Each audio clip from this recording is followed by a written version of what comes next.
Alan Clements is a freedom fighter and committed human rights activist who advocates a universal approach to religion. He thinks a lot of people are fed up, pretty fed up, with their pet guru and his or her pet teachings, projections, possessions, and designer spiritual lifestyles.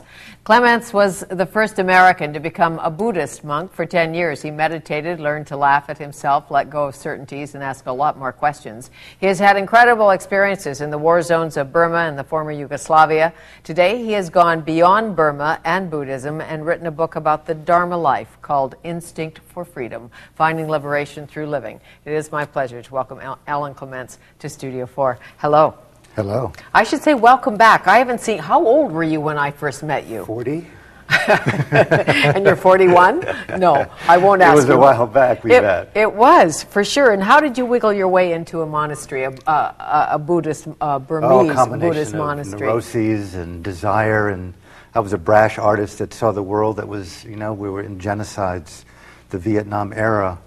I wanted to study the nature of consciousness, and I sought the pioneers in Burma who, they were the Mozarts, the Da Vincis. They were the ones who looked at the mind and said, there's a way to understand this invisible organism behind your eyes. And I was intrigued. And when did you know you had a little bit of insight? When did you know you were kind of getting it? I was so angry when I came in. It was a collision course with everything I wanted to avoid.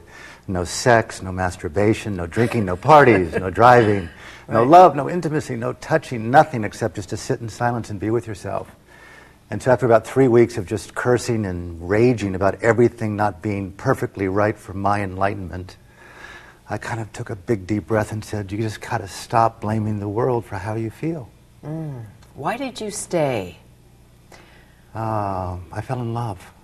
The teachers were gorgeous. The environment was stunning. Where could I explore the qualities of the human heart without desire for money or fame or material good? I could just enter my own mind and look at these different colors and say, that's the color of love, this is the color of dignity, and this is the color of freedom. It was a great joy. In a sense, it is freedom, isn't it? If you don't have anything you have to do except sit in a position and meditate on a leaf or a shadow, I guess life becomes pretty simple. And complex. I mean, one of the hardest things in the world is to actually sit still and be with yourself. At least that's been my experience. And so you have to really look at the ways in which you run from yourself, the inevitable desire for the next, the next, the next, the next, and the avoidance of the past, the nagging past. And to make peace with this ever-present totality called your own individual life that's configured with eternity. What is Dharma? Freedom. Dharma means freedom? It's a Sanskrit word that means freedom from the forces of fear, freedom from the forces of apathy, of cynicism, your own internal censorship. It means the opposite of the freedom to explore goodness, the freedom to explore compassion, and the freedom to take an adventure in this great, huge world called our cosmos and look around out there and see what you see. Why are most people so afraid of adventure?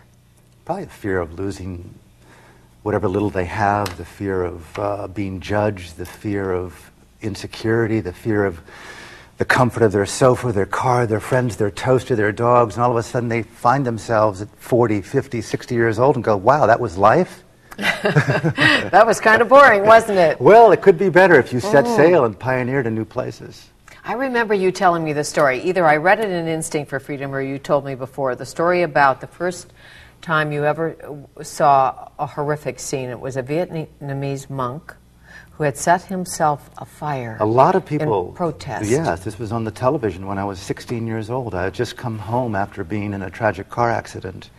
And there was that Vietnamese monk who had walked himself to the center of a city square in Saigon and sat in a full lotus position as the world began to see, and poured gasoline over his head and lit a match and set himself a torch. And to me, what happened, it became the ignition for like, wow, why would someone sacrifice their life to bring international awareness to this huge atrocity committed by America? And for me, I could not believe this man could sit still in the middle of this fire, and it just blew my mind. Do you have any concept of what goes on in the mind of a suicide bomber? What is that about? attachment to fundamentalism, orthodoxy. You know, when I really think, Fanny, of my study of Eastern mysticism and Buddhism, Catholicism, Christianity, it's like there's so much of this religious-based orthodoxy that espouses hell-based religions and equally heaven-based religions. And I'm really like, we must have a moratorium on hell and heaven and begin to see that really what we need to do as human beings is enter human existence and steward our own planet and to understand how to coexist together and overcome these fantasies of a life to come or a fear of a life in these hell realms. And so what goes on to the mind of these people? What prompts someone to commit a war and look into the face of so-called children and women and collateral damage and, wow, why am I committing myself to a war that kills people? Mm-hmm. And we're about to do it again, I fear, in Iraq. Someone said this morning it's not if we're going into Iraq, it's when we're going into Iraq. 1 out of 7 kids in the United States can find Iraq on the map. Don't know where it is, but we better go in and annihilate the children and certainly solve some other problems along the way. Well, my response to this is it's a very, having been in Burma and the former Yugoslavia during the war, it's a complex issue to deal with violence and nonviolence and the black and white aspects of the human soul. Not everyone is free of greed and fear. Not everyone is solely wise. But my response to this upcoming invasion, so it seems, of Iraq is to invite our politicians, the Congress, the Senate, George Bush, Christian, people all over the world who make decisions on behalf of the masses, to take off their suits, to leave their office, and to go on something more than a junket. Go to some places that are oppressed by military aggression and hang out, talk to people, talk to the women who've been raped, talk to the children who've lost their eyes and their hands to war based on American-made weapons, and really get a sense of what it means to be in a circumstance of violence and tyranny.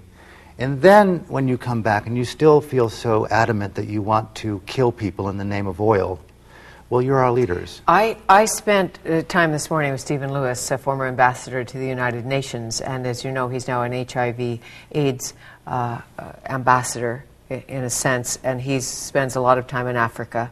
And he is I called him a devoutly angry man. He is so frustrated that 17 million women, children will die. We have the drugs to stop it, and we can't somehow give them access to the drugs. It just isn't happening.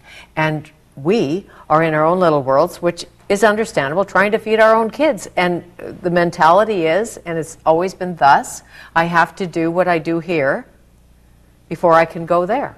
So the world consciousness factor is tough when you're just trying to make it happen in your own backyard. It's such a profound point you're bringing up. To me, what will crack the ignorance and the fear, the narcissism and the greed of nationalism and individualism, and open the human heart to the cry of the masses? What would take a president or a prime minister for him or her to go to her or his knees and feel the embrace of this world that we live in? To me, we need an awakening of a mystical awe. Sure. The horrific thing that happened in New York, 3,000 plus people gone. They raised $10 billion. Over 4 years in Africa with the HIV/AIDS epidemic, pandemic, they raised $2.3 billion. Maybe we need a moratorium on male politicians. That's a good idea. I'm for that. We can't blame it all on the boys. Nurturing. Maybe we need wisdom in the places of power. Well, we were talking about fundraising for AIDS today.